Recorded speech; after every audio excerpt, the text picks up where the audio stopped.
Ms. Karen Dongo, did you need to speak to your client at all before I call the case? No, Your Honor, I've met with her multiple times. I saw her this morning too. Okay, very good. Calling People versus Kelly Marie Bryant, case number 250216FY. Good afternoon, Your Honor. Kanika Ferenczi on behalf of the people. And good afternoon, Your Honor. Cecilia Karen Dongo, up here on behalf and with Kelly Bryant. Your Honor, she's present from the Oakland County Jail via Zoom. We have no objection to Zoom. Ms. Bryant, can you state your name for the record, please?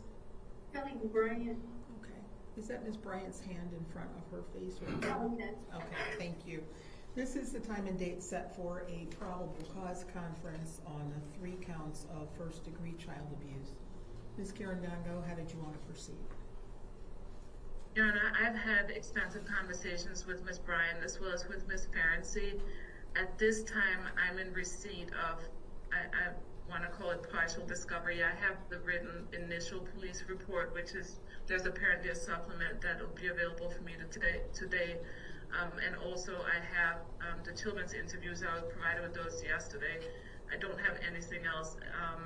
There are terabytes of electronic discovery that is going to be provided to me on the external hard drive that I provided to the prosecutor's office. So we're asking you to adjourn the probable cause conference so we can have all the discovery. I think it's paramount in this case, Your Honor.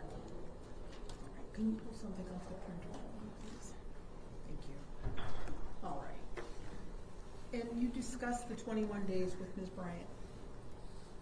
I did, Your Honor. She understands that she has a right to have her preliminary examination within 21 days. It's impossible in this case if we're going to provide her with effective assistance of counsel, and I think she understands and appreciates that.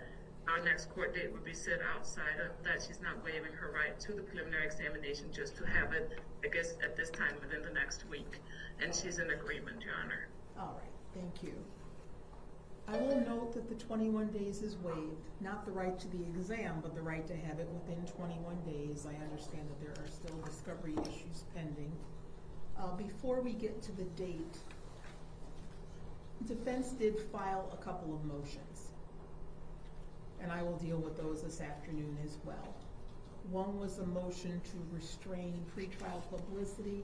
I did receive and review the motion as well as the briefs. Any comment from either side as to that? Your Honor, just ever so briefly in response to some of the things that the people were putting in their response or their objection to my motion. You know,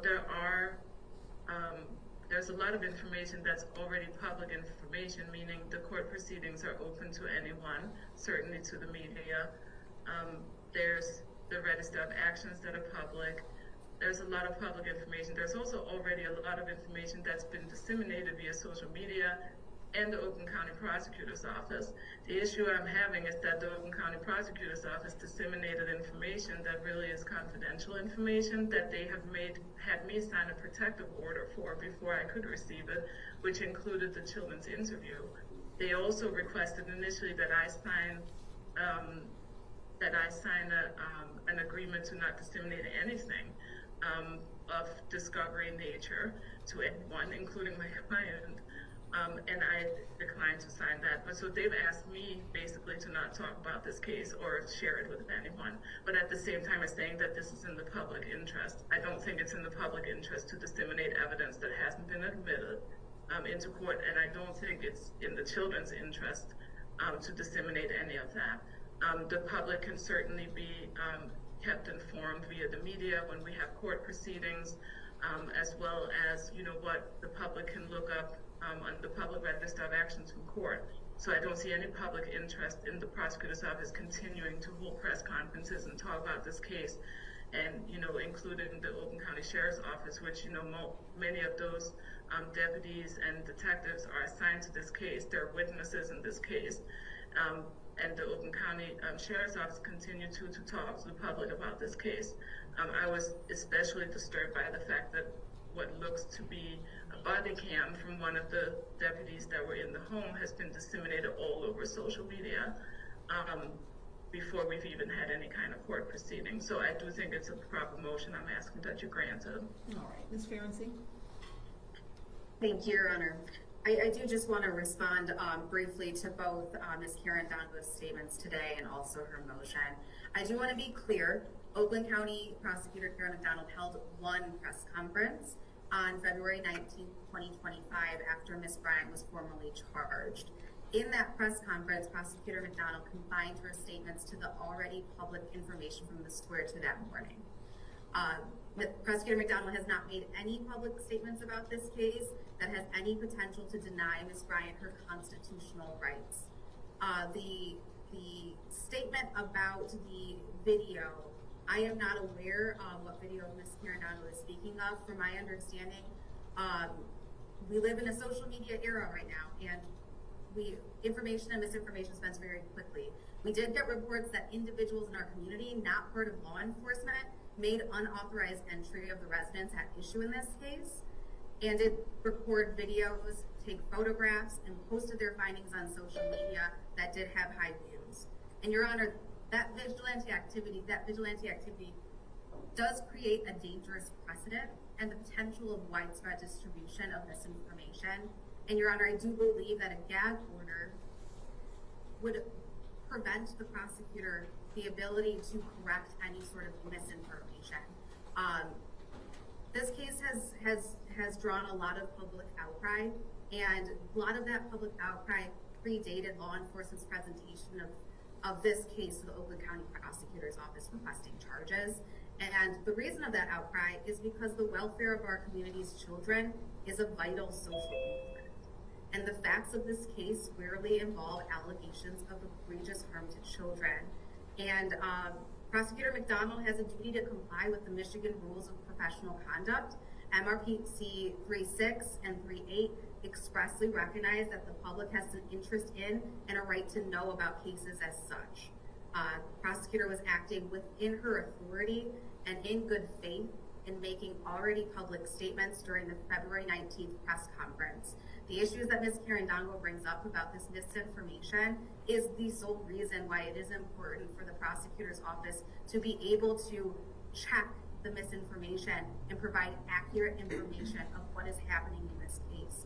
The public has a right to be precisely and accurately informed about its vital social interests in the systems that are responsible for keeping our children safe, Your Honor. And I respectfully request on behalf of the victims and the citizens of Oakland County that the court deny the defendant's motion, Your Honor. Thank you.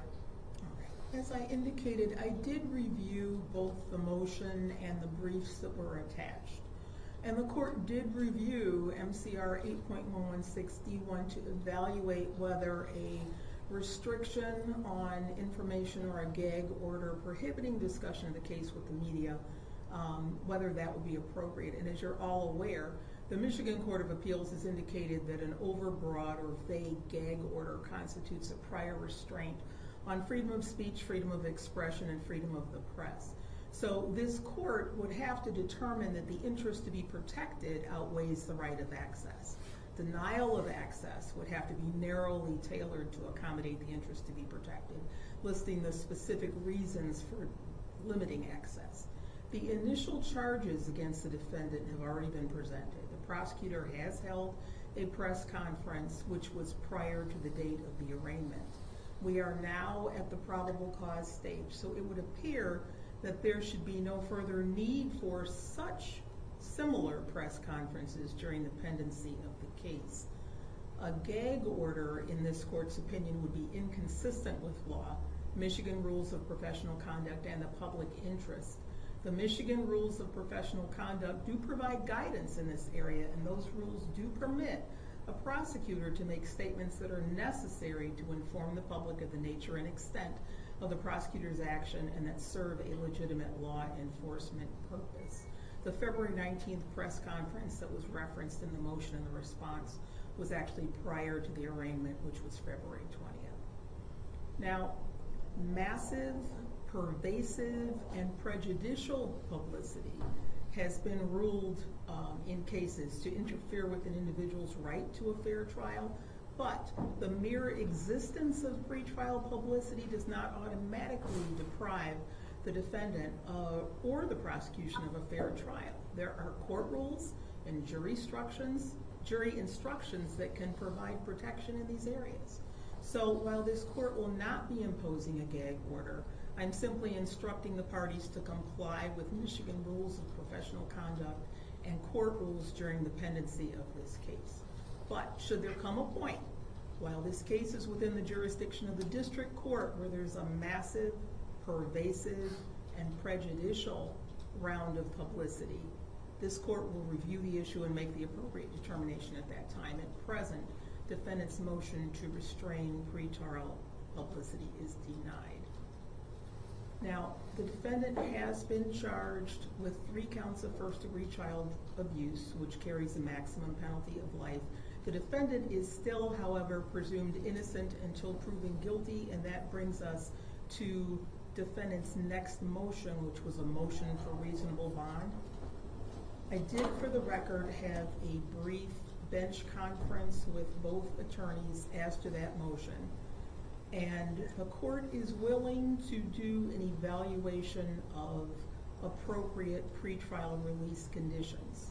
The things that the court has to consider is the defendant's prior criminal record, if any record of appearance or non-appearance or flight to avoid prosecution, any history of substance abuse or addiction, the defendant's mental condition, including character and reputation for being dangerous, the seriousness of the offense charged and the probability of conviction and likely sentence, any employment history, status, and financial history as they relate to the ability to post bail, the availability of a responsible member or members of the community who would vouch for and monitor the defendant if released, ties to the community, including family ties and relationships, and the length of residence, and any other facts bearing on the appearance or danger to the public. So the standard at this point is not abuse of discretion, but the court is willing to review the issues related to pretrial release in detail. We would not be able to do that today because of the other cases that are scheduled. However, if both parties are available, I am willing to do that on Friday so we don't have an unnecessary delay. I do understand that we will have to adjourn the probable cause conference.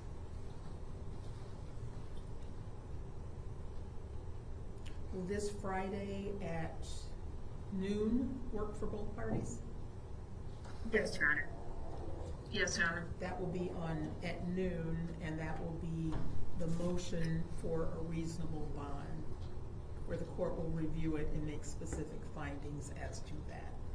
In the meantime, I've noted the 21 days is waived. We'll set the adjourned probable cause conference to Tuesday, April 15th.